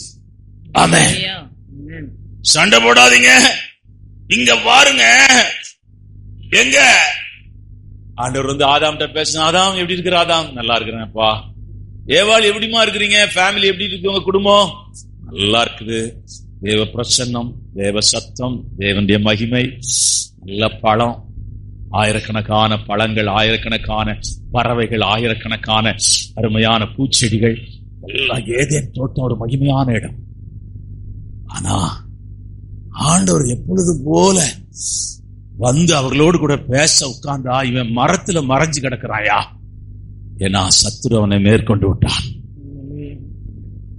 தேவ சாயலிலே உண்டாக்கப்பட்ட மனுஷனே சத்துரு மேற்கொண்டு விட்டான் என்றால் நீயும் நானும் எவ்வளவு ஜாக்கிரதையாயிருக்க வேண்டும், எவ்வளவு அருமையான எச்சரிக்கையாயிருக்க வேண்டும், எப்படிப்பட்டவர்களாக நீங்கள் இருக்க வேண்டும். ஆனால் கர்த்தருடைய சத்தம் உங்களுக்குள்ள இருக்கும்போது, உங்கள் உணர்விலே, எண்ணத்திலே, சிந்தனையிலே தேவ சத்தத்தை பெருக்கிக் கொள்ளுங்கள். இரவும் பகலும் அவருடைய வேதத்திலே தியானமாயிருக்கிற மனுஷன் பாக்கியவான். ஒரு வசனத்தை வாசிக்கலாம். யாத்திராகம புஸ்தகம் 15ஆம் அதிகாரம் 26ஆம் வசனம். ஆதியாகம புஸ்தகம் 3ஆம் அதிகாரம் 13ஆம் வசனம். நீ உன் தேவனாகிய கர்த்தரின் சத்தத்தை கவனமாய் கேட்டு, கவனமாய் கேட்கணும். பிரசங்கம் கேட்கிற நேரம் கவனமா கேட்கணுமா. பாட்டு பாடுறது ரொம்ப நல்லதுதான், பாட்டுல பாடுற அர்த்தம் எல்லாம் ரொம்ப நல்லதா தான் இருக்கு. ஆனா ஆண்டவருடைய சத்தம் ஆராதனை காட்டிலும் மேன்மையானது. அதை உன் இருதயத்திலே வைக்க வேண்டும். உங்கள் சத்தத்தை கேட்டு வாசிங்க. அவர் பார்வைக்கு செம்மையானவைகளை செய்து, அவர் கட்டளைகளுக்கு செவி கொடுத்து, அவருடைய நியமங்களை யாவையும் கைக்கொண்டால், நான் எகிப்தியருக்கு வரப்பண்ணின வியாதிகளில் ஒன்றையும் உனக்கு வரப்பண்ணேன். வார்த்தை வசனத்தை காக்கணையா. இன்னைக்கு பிரச்சனை என்ன தெரியுமா? இந்தியா தேசத்துல பிரசங்கம் பண்றவங்களே இல்ல. எல்லா பாஸ்டர்ஸுங்க ஒரு யுத்திய வச்சிருக்கிறாங்க. என்ன யுத்தினா, பாட்டை அடிச்சு, மியூசிக் அடிச்சு, பாட்டு பாடி வொர்ஷிப் பண்ணி அப்படியே விட்டாங்க. ஒரு 15 நிமிஷம் ஒரு சின்ன செய்தியை கொடுத்து ஆளுக்களை அனுப்பிச்சாங்க. இது சத்துருவினுடைய தந்திரமான செயல். இதுல நிறைய சபைகள் சிக்கி இருக்கிறார். வசனம்தான் உன்னை விடுதலையாக்கும், வசனம்தான் உனக்கு பலனாயிருக்கும், வசனம்தான் உனக்கு ஜீவனாயிருக்கும், வசனம்தான் உன் உணர்வை அருமையான காக்கும், வசனம்தான் உன்னை மரண கண்ணிகளுக்கு பாதுகாக்கும், வசனம்தான் சத்துருவின் வல்லமைக்கு உன்னை மேற்கொள்ளும். அருமையான பொல்லாத பிசாசு உன்னோடு கூட போராடும் போது நீ எதை சொல்ல வேண்டும் என்றால், இஸ்ரவேலுக்கு விரோதமான குறி சொல்லுதலும் இல்லை, மந்திரமும் இல்லை. ஹல்லேலூயா. வசனத்தை, வார்த்தைகள் உன்னை ஒருவனும் மேற்கொள்ள முடியாது. ஆமென். உன்னை ஒருத்தனும் அழிச்சிட முடியாது. ஒருத்தனும் உன்னை ஆசீர்வாதத்தை தடை பண்ண முடியாது. மறந்துடாத, சத்துரு அருமையான உன் ஆசீர்வாதத்தை தடை பண்ண போராடுகிறான். கர்த்தர் சொல்றார், இந்த வருஷத்துல நான் உன்னை ஆசீர்வதிப்பேன். ஹல்லேலூயா. போன மாசம் வாக்குத்தத்தம் அருமையான என்ன வாக்குத்தத்தம்? நீ ஆசீர்வாதமா இருப்பாய். அதான் போன மாசம். இந்த மாசம் வாக்குத்தத்தம், இந்த மாசம் அவர்கள் முறிந்தார். இந்த மாசம் வாக்குத்தத்தம் என்ன? அவர்கள் முறிந்து விழுந்தார்கள், நாங்களோ எழுந்து நிமிர்ந்து நிற்கிறோம். இப்படிதான் சொல்லணும் வாக்கு. ரொம்ப கஷ்டம் என்ன போல சொல்றது. நாங்களோ எழுந்து நிமிர்ந்து நிற்போம்.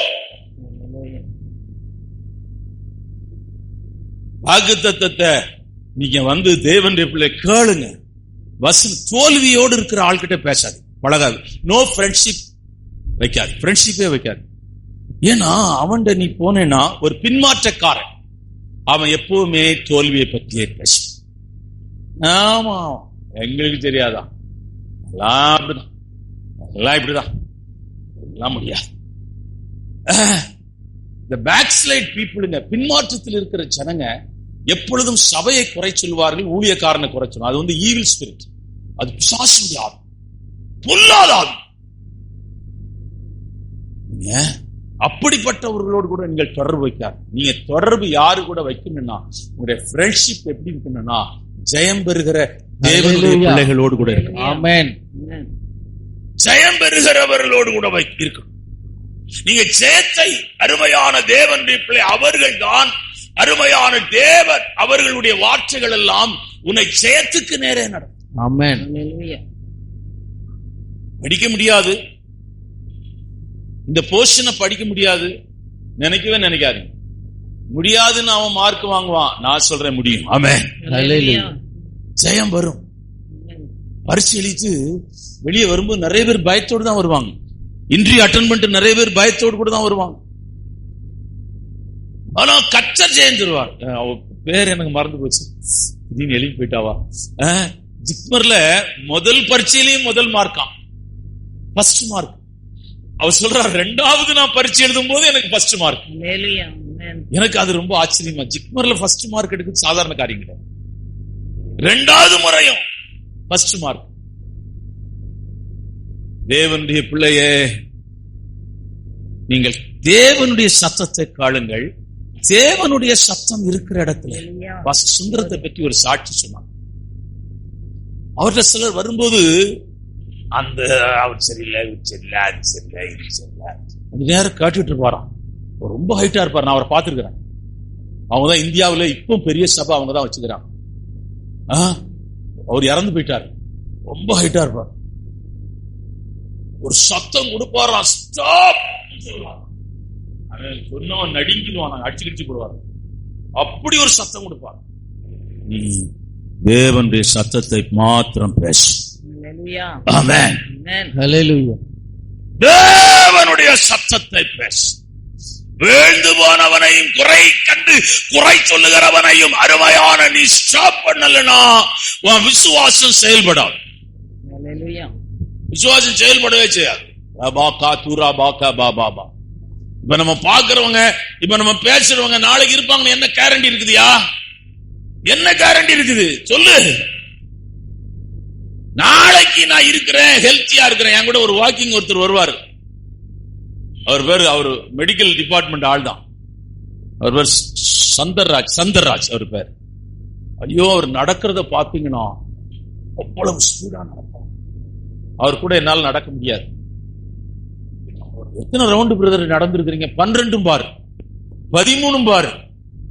ஆனா 2-3 மாசத்துக்கு முன்னாடி செத்து போயிட்டாரு.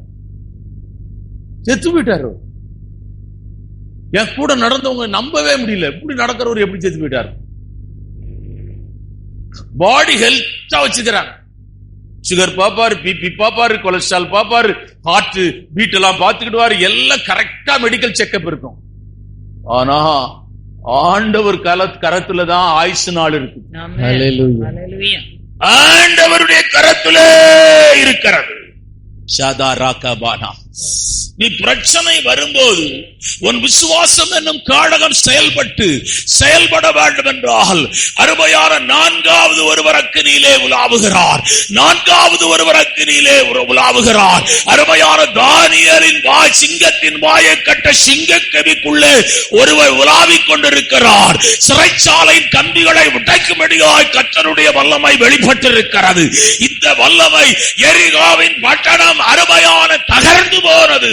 இதற்கெல்லாம் காரணம் அவர்கள் கர்த்தருடைய சத்தத்தை கேட்க காத்திருந்தார்கள். அவசரப்படாதீங்க, பதறாதீங்க. நீங்க அவசரப்பட்டு பதறாதீங்க. அப்படி நீங்க பண்ணீங்கன்னா தப்பு பண்ணிடுங்க. நீங்க ஒரு தப்பே பண்ணாலும் அவசரப்படாதீங்க. ஆமென். ஒரு தப்பு பண்ணிட்டோம், அவசரப்படாதீங்க, பொறுமையா இருங்க. அவசரமே படாதீங்க, பொறுமையா இருங்க.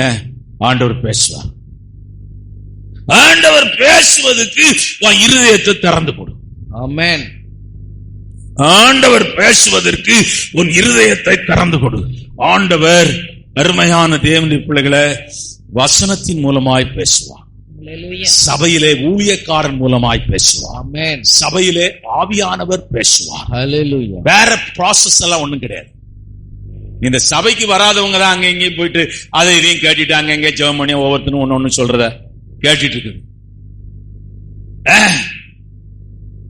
அவன் உண்மையான ஊழியக்காரனா அவன் என்ன தெரியுமா சொல்லுவான்? நீ சபைக்கு போறல, அங்கே போ, அந்த ஊழியக்காரன் கூட ஆண்டவர் பேசுவார். அந்த வார்த்தையை கேளு, அங்கிருந்து வளரு, அங்கிருந்து பரலோகத்துக்கு போகணும் தான் சொல்லணும். ஆமென். ஹல்லேலூயா. இதுதான் ஒழுங்கான வாத்தியார் சொல்றது வார்த்தை. ஒழுங்கான டீச்சர் சொல்ற வார்த்தை இதுதான். நீ இருக்கிற இடத்துல உண்மையா இருந்து பரலோகத்துக்கு போ. இந்த நாளில் காலவேளை ஆராதனையிலே தேவனுடைய சத்தம் இப்படிதான் பேசும். ஆமென். நம்மை சீர்படுத்தி சிறப்படுத்தி பலப்படுத்தும். ஐயா, நீ கேட்குமா? நான் கேட்க மாட்டேன். தேவ சமூகத்தை விட்டு போன தீர்க்கதரிசியை பாரு, நான் கேட்க மாட்டேன். நீ கேட்க மாட்டியா? போ. எல்லாரும் அவன் கஷ்டப்படுறான், இவன் தூங்குறாயா? தூங்குறியா?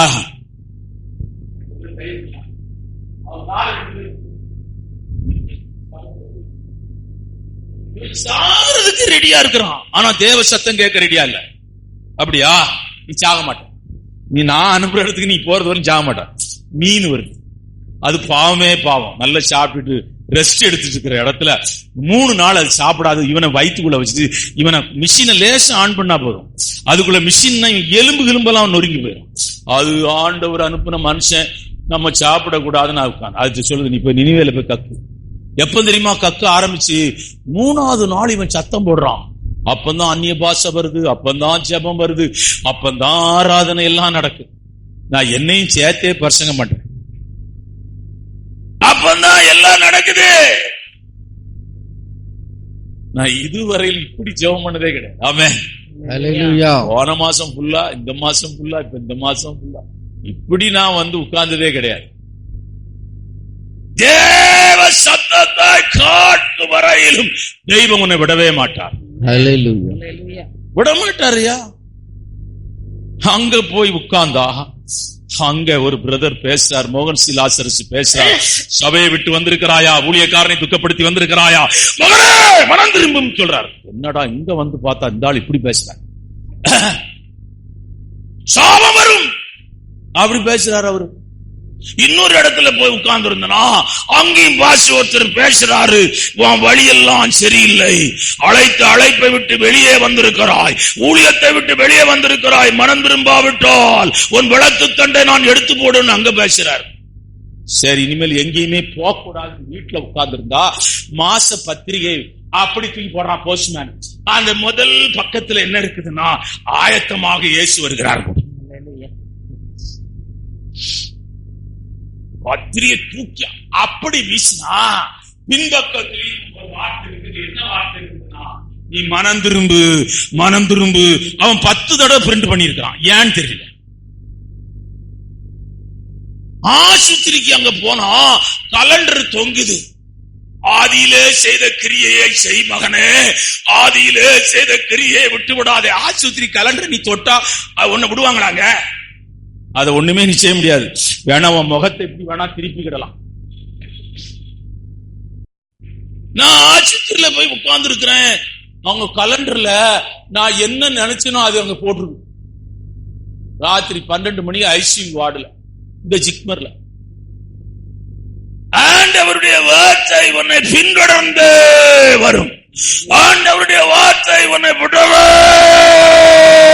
விடாது. உன் விசுவாசத்தின் காடகம் செயல்பட வேண்டும் என்றால் ஆபிரகாமுக்கு ஒரு சத்தியம் தெரியும். கர்த்தர் சொல்லி இருக்கிறார், அவர் செய்வார். கர்த்தர் வாக்கு பண்ணியிருக்கிறார், அவர் வாக்கு தத்தத்திலே மாறாதவர். கர்த்தர் அருமையான சொன்னதை செய்கிற தேவன். ஆமென். மூன்றாவது, இந்த விசுவாசம் செயல்பட வேண்டும் என்றால் நீ தேவனுடைய வார்த்தையை பேச வேண்டும். ஆண்டுடைய வார்த்தையை நீங்கள் பேச வேண்டும். நீங்கள் எப்பொழுதும் அருமையான தேவனுடைய வார்த்தையை நீங்கள் பேச பழகிக் கொள்ளுங்கள். தேவனுடைய சத்தத்தை அருமையான கேட்கிறது இரண்டாவது அனுபவம். மூன்றாவது, அருமையான நீங்கள் விசுவாசத்துல வசனத்தை பேச. நீங்க உலக ஃபார்முலா ஒண்ணு இருக்கு, மனுஷனுடைய ஃபார்முலா ஒண்ணு இருக்கு, தேவனுடைய ஃபார்முலா வேற. ஏன்னா உலக ஜனங்களுக்கு தேவனுடைய ஃபார்முலா தெரியாது. உலக ஜனங்கள்கிட்ட போய்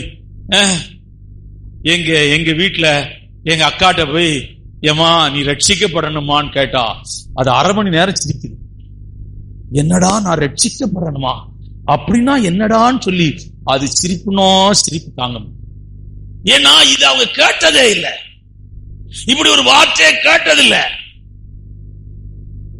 அபிஷேகம் பெறணுமா? அபிஷேகமா? உன்னை எங்கேயோ பைத்தியக்காரன் இடத்துக்கு நீ போற, அந்த இடத்த விட்டு நில்லு, அப்பதான் உனக்கு பைத்தியம் தெளியுங்கிறான். அபிஷேகம், ரட்சிப்பு, நித்திய ஜீவன், கிருபை, இதெல்லாம் நம்ம பேசுற வார்த்தை. ஆமென். இந்த வார்த்தையெல்லாம் நம்ம பேசுற வார்த்தையா? வசனத்தை நீங்க பேசின யாரா நம்புவாங்களா? ஆஸ்பத்திரியில படுத்திருக்கிறான், ஐசியூல படுத்திருக்கிறான், டாக்டர் சொல்றாரு நீ செத்து போயிருவேங்கிறாரு. 20 நாள் தான் அவனுக்கு டைம் கொடுத்தாரு. Blood cancer. அந்த பையன் இங்க வந்தான், இந்த மதிக்கு சொந்தக்கார பையன். எல்லாம் வாரா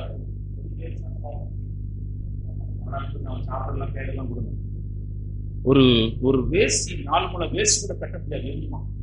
மேல ஒரு துண்டு போட்டு வந்தான், காலேஜ் படிக்கிற பையன். சுகமாயிட்டாயா? ஹல்லேலூயா.